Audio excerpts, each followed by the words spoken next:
Why most things are either good or bad, or how we represent reality.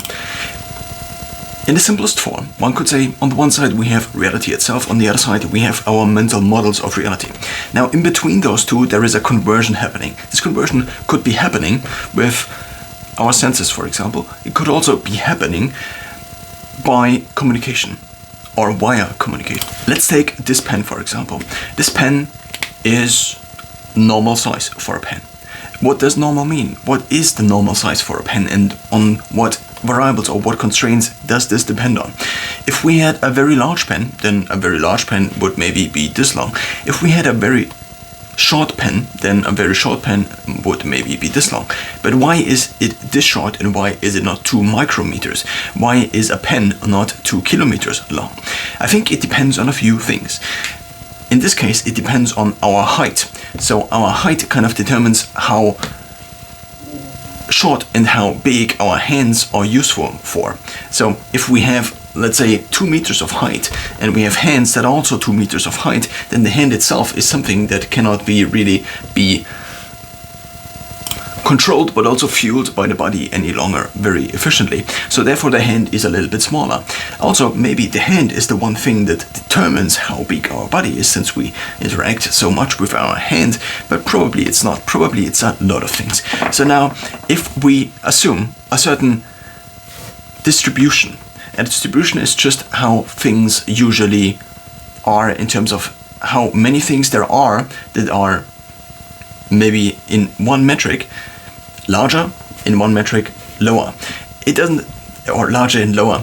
It is just basically one metric. So this is also maybe one of the easiest concepts, I think, that kind of is determining how language is often used. I also recently read a book from Steven Pinker, The Stuff of Thought, which also is about language, which some of this might be from. So if we just take one dimension, and a pen is very simplified, is only one dimension. Of course, it has many different dimensions. It has a certain thickness, but let's just, for the sake of it, say a pen is a line. So now, if a pen is a line, then the optimal pen length would be in the middle, whereas the one extreme would be a very short pen, and the other extreme would be a very long pen. Now, what does define these two extremes is again just our definitions of how pens should be.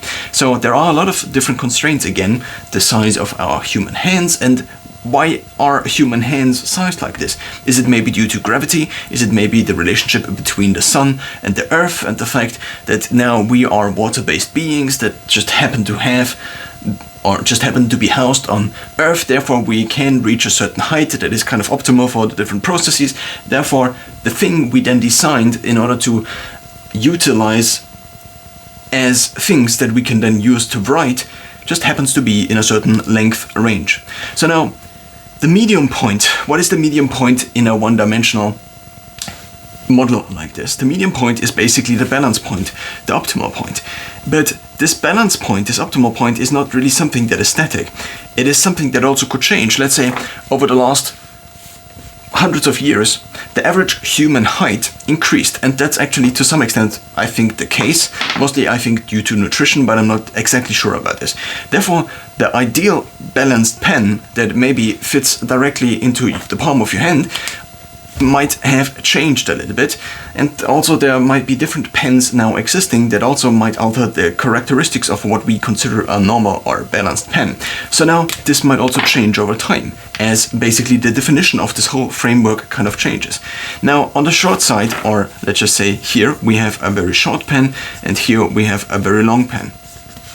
Now, of course, this could go into infinity, and this also could go into infinity. Therefore, in one metric, if we just have one metric or also one variable, which I just now say these two are very similar, or I just use them interchangeably, then this is just a certain cutout from this that we usually discuss. So we could also call it the context in this context. It's just the thing that usually a pen is defined in terms of length. Length, of course, is a metric that has lots of other values also, but that's not the point. The point is that we just take a certain cutout, and then within this cutout we again have different points.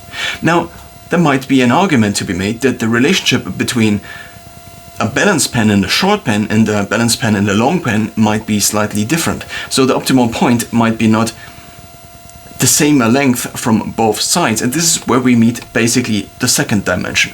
So now, what is our dimension? We have different constraints in our world. Let's say one constraint is the length of the pen. Another constraint would maybe be how useful the pen is. So we have two variables in this. Now the first thing is the length of the pen. So we just assume that this maybe also scales to the length of the pen. So therefore, let's just put this pen here and just say the pen is the most useful at this point. So the utility reaches a maximum at this point, and before this it's less useful. And let's say it actually is not just linearly less useful, but a very short pen is very unuseful. So we could say it goes down like this, and then maybe it is still a little bit useful like this. We don't know exactly what the relationship here is. And then after this maximum point is hit, we again maybe have a decrease in utility, a decrease in how functional this pen actually is. So therefore what we have here is at least a local maximum. What this means is that this is the highest point of utility. This pen length, which just happens to be almost exactly the pen length we have here, just happens to be the pen length that is the most optimal. Now,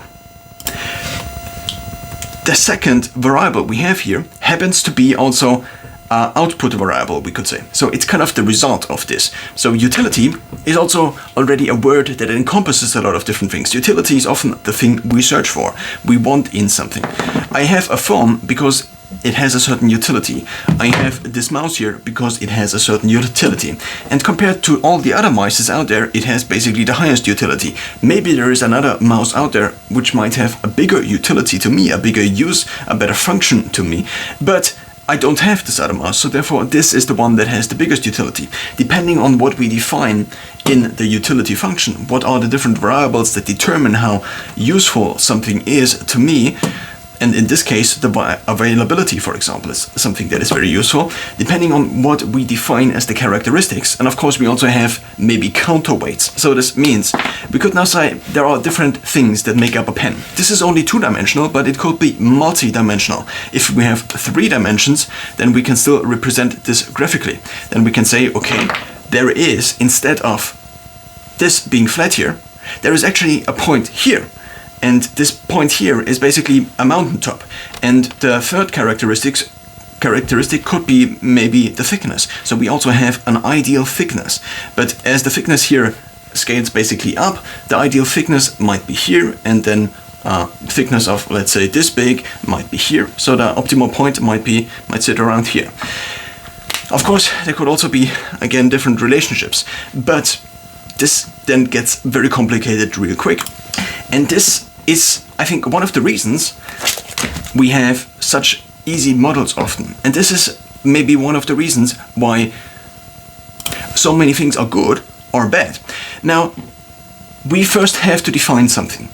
And we have to define the objective. The objective in this case is the utility of the pen. But the objective in any case of anything that we want to use in order to further our whatever we want to do, our goals, has a certain utility towards these goals. Now, even if we don't explicitly state any goals, such as I want to live a better life, I want to find a wife, I want to have a family, I want to improve my health, similar, or maybe I want to make some money. But again, money might only be something that is only basically a tool towards getting something else.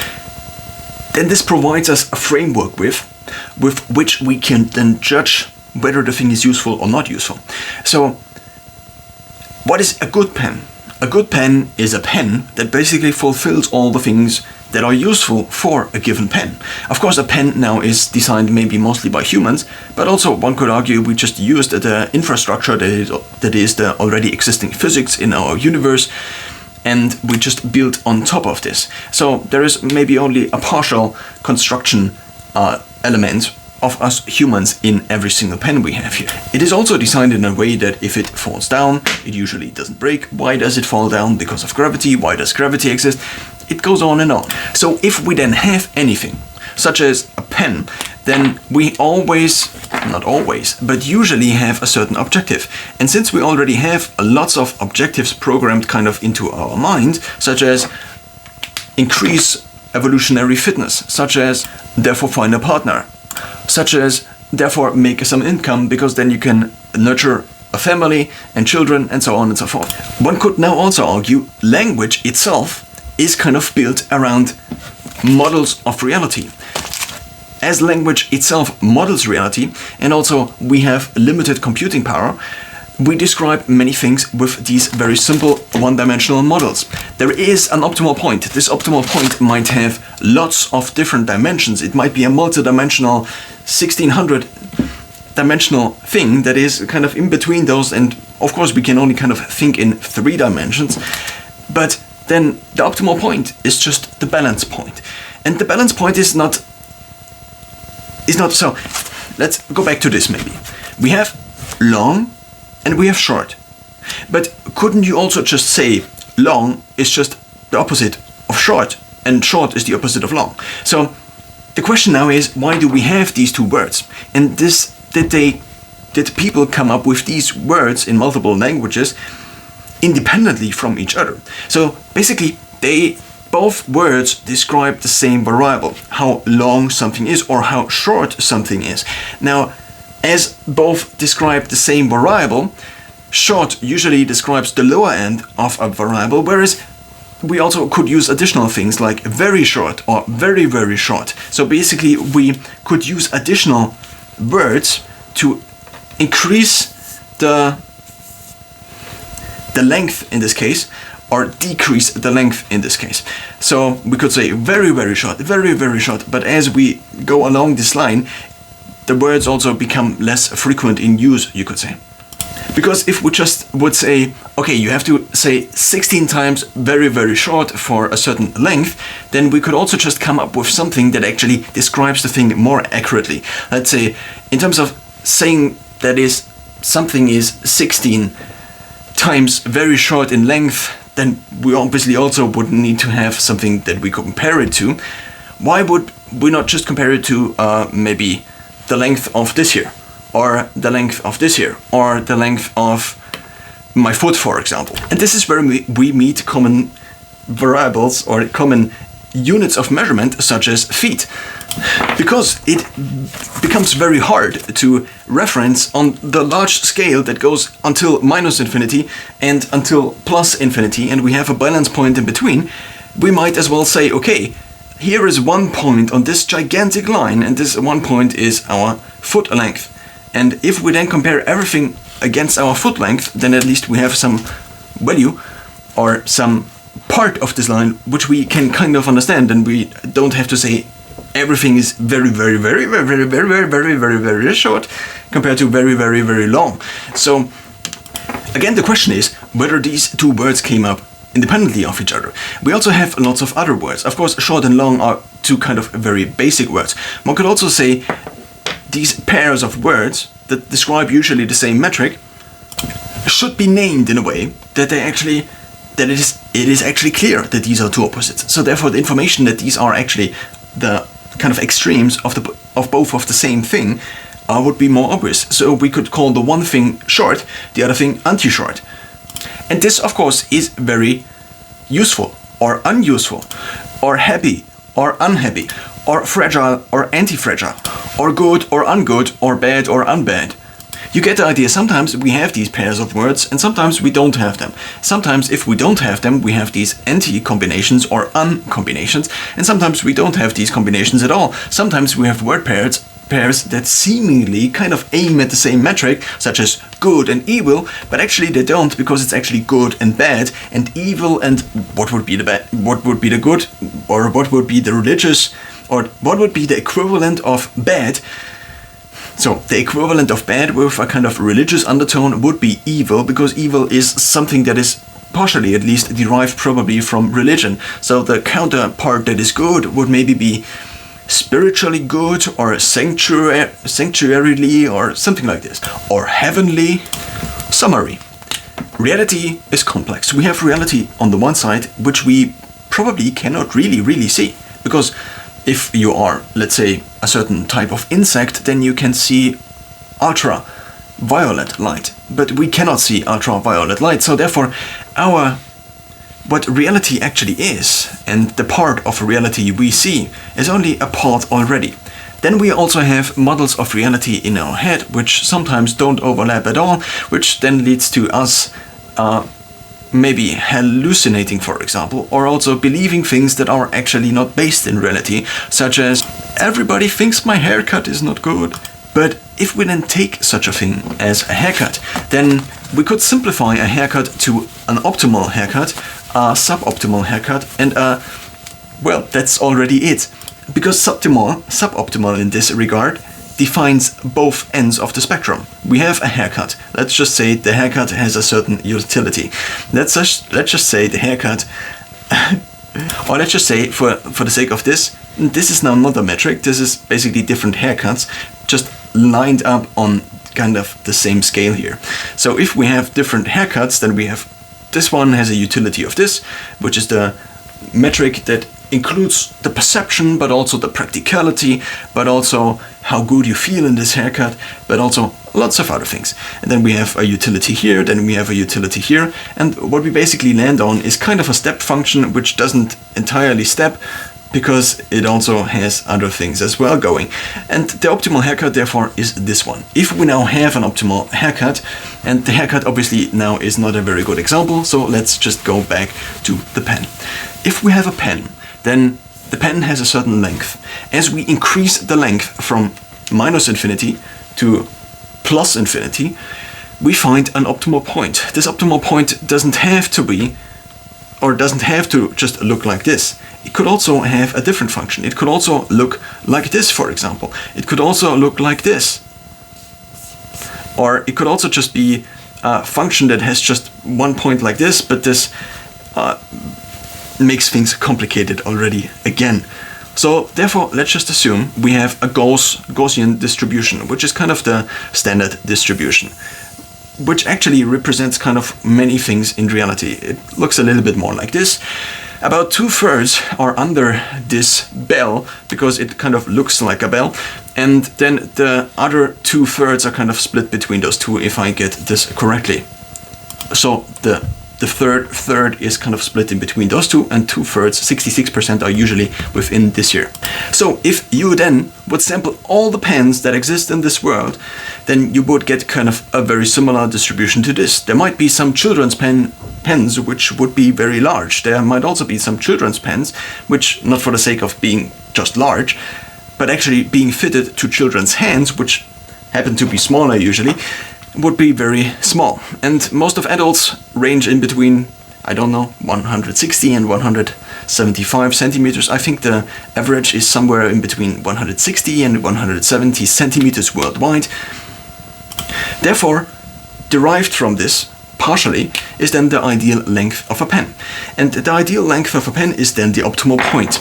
If we derive, or not derive, but if we then go into any other direction, then this is suboptimal. Suboptimal doesn't necessarily just have to be below or up, but it can just be into both directions. But if we now say a certain pen is optimal, then this would be the ideal, the optimal, the perfect pen.